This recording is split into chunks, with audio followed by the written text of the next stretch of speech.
एक ऐसे खबर की कैसे मामले की जहां जबरदस्ती कुछ लोगों को एक सेप्टिक टैंक में उतारा गया और उनकी मौत हो गई। आपने कहावत सुनी होगी, लालच बुरी बला है।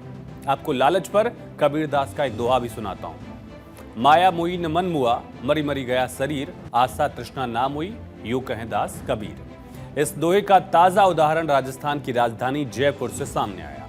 यहाँ एक ज्वेलरी फैक्ट्री में काम करने वाले मजदूरों को सोने चांदी के कुछ टुकड़ों को निकालने के लिए सेप्टिक टैंक में उतार दिया गया। जहरीली गैस की वजह से 4 मजदूरों की मौत हो गई और 2 मजदूरों की हालत बिगड़ गई थी। जिन 4 मजदूरों की मौत हुई उनके नाम हैं अर्पित यादव, रोहित पाल, संजीव पाल और हिमांशु सिंह।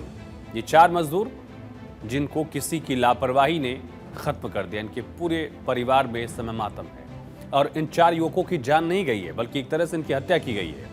पहले आपको पूरा मामला सिलसिलेवार तरीके से समझाते हैं। मामला है जयपुर का, सीतापुर इंडस्ट्रियल एरिया का मामला।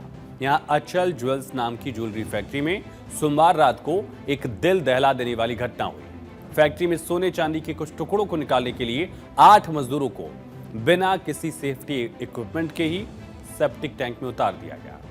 टैंक में फैक्ट्री में इस्तेमाल होने वाले सारे केमिकल का कचरा जाता है। इसकी वजह से सेप्टिक टैंक में जहरीली गैस बनती थी और जैसे ही मजदूर टैंक में उतरे, वहां जहरीली गैस की वजह से उनका दम घुटने लगा।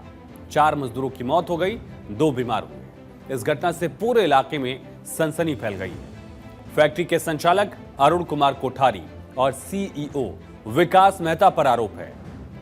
उन्होंने मजदूरों को बिना किसी सुरक्षा इंतजाम के जहरीले केमिकल वाले टैंक में जबरदस्ती उतारा। इन टैंकों में केमिकल के जरिए ज्वेलरी से सोने चांदी के छोटे कण निकाले जाते हैं, लेकिन इसके लिए बाकायदा विशेष मशीनें होती हैं। बावजूद इसके मजदूरों की सुरक्षा को ताक पर रखकर उनसे काम करवाया गया। आपको बता दें कि बात इतनी नहीं है, बस उसके पीछे एक और कहानी है। दरअसल अचल ज्वेल्स में रिफाइन का काम करने वाले 4 मजदूरों की मौत का असल कारण अचल ज्वेल्स मैनेजमेंट का लालच है। पैसों की लालच से 4 मजदूरों की जिंदगी खत्म हो गई। दरअसल सोमवार दोपहर का पूरा मामला है, जब मजदूरों ने तेज गर्मी की वजह से टैंक में उतरने से मना कर दिया था। मजदूरों ने कहा कि केमिकल वाटर के कारण टैंक में जहरीली गैस होगी, लेकिन उन पर दबाव बनाया गया, धमकी दी गई। तब सफाई का काम उन्होंने मजबूरी में शुरू कर दिया। शायद नौकरी का लालच उनको रहा हो, इसका दबाव डाला गया। रात करीब 8 बजे अमित और रोहित सबसे पहले दोनों टैंक में उतरते हैं, लेकिन कुछ ही देर बाद दोनों को बेहोशी छाने लगी। वो चिल्लाने लगे। चिल्लाने के बाद उनकी आवाज ऊपर पहुंची तो उन्हें बचाने के लिए संजीव और मुकेश, कुल 6 और सफाई कर्मी जो थे, वो सेप्टिक टैंक में उतरे। वो सभी भी बेहोश हो गए। इनको महात्मा गांधी अस्पताल ले जाया गया। यहाँ डॉक्टर्स ने यूपी के अंबेडकर नगर निवासी संजीव पाल, हिमांशु सिंह, रोहित पाल और सुल्तानपुर निवासी अर्पित यादव को मृत घोषित कर दिया है। अमित पाल और सूरज पाल को फर्स्ट एड के बाद छुट्टी दी गई। ये सभी मजदूर सीतापुरा के गोवर्धन नगर में रह रहे थे। ये मजदूर 2023 से अचल ज्वेलर्स में काम किया करते थे और पुलिस ने फैक्ट्री प्रबंधन के खिलाफ गैर इरादतन हत्या और लापरवाही का मामला दर्ज कर लिया है। फिलहाल घटना की जांच चल रही है, लेकिन इन 4 युवकों की हत्या पर ज्वेलरी कंपनी से भारत 24 के हमारे कुछ सवाल हैं। ये अहम सवाल कि सेप्टिक टैंक के कीचड़ में सोना चांदी ढूंढने का जानलेवा खेल क्यों खेला गया? किसी की जिंदगी से खिलवाड़ इतनी जरूरी क्यों थी? ज्वेलरी कैंप को सेप्टिक टैंक में जहरीली गैस की जानकारी के बावजूद ऐसा काम क्यों हुआ? ऐसा कदम क्यों उठाया गया? फैक्ट्री प्रबंधन ने मजदूरों को बिना किसी सुरक्षा उपकरण के टैंक में आखिर क्यों उतार दिया? जबरदस्ती दबाव बनाकर मजदूरों को जहरीली गैस वाले सेप्टिक टैंक में आखिर उतारने की वजह क्या रही हो? बीकानेर में भी ऐसा ही हादसा हुआ था, उसके बाद भी सबक क्यों नहीं लिया गया? सिर्फ 3 दिन पहले बीकानेर में भी ऐसा ही एक मामला सामने आया था, ऐसा ही हादसा हुआ था, जहां 3 मजदूर सेप्टिक टैंक की सफाई के दौरान अपनी जान गंवा बैठे थे। लगातार हो रही ऐसी घटनाओं को देखते हुए राजस्थान हाईकोर्ट ने भी हाल ही में राज्य सरकार को फटकार लगाई थी।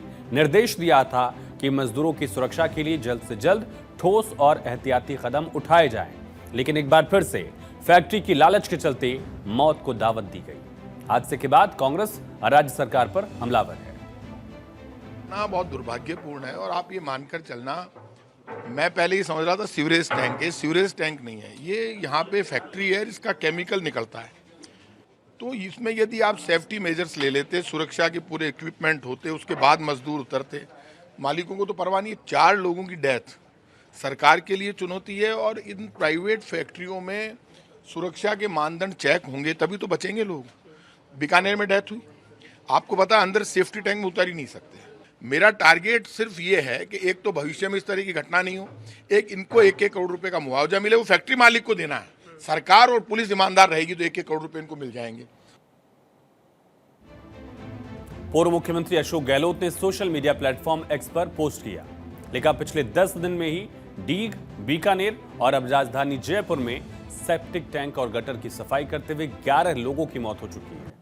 कहा कि ऐसा लगता है राज्य सरकार का सफाई कर्मचारियों की ओर ध्यान नहीं है। बजट में राज्य सरकारें मशीनें खरीदने की घोषणा कर चुकी है, अभी तक वो घोषणा कागजों पर है। पूछा आखिर सरकार की नींद कब टूटेगी, लेकिन हमारा सवाल है कि आखिर अपनी छोटी सी लालच के चलते इन 4 युवकों को मौत के मुंह में भेजने वालों के खिलाफ कार्रवाई कब होगी, ऐसे मामले कब रुकेंगे, ये तमाम सवाल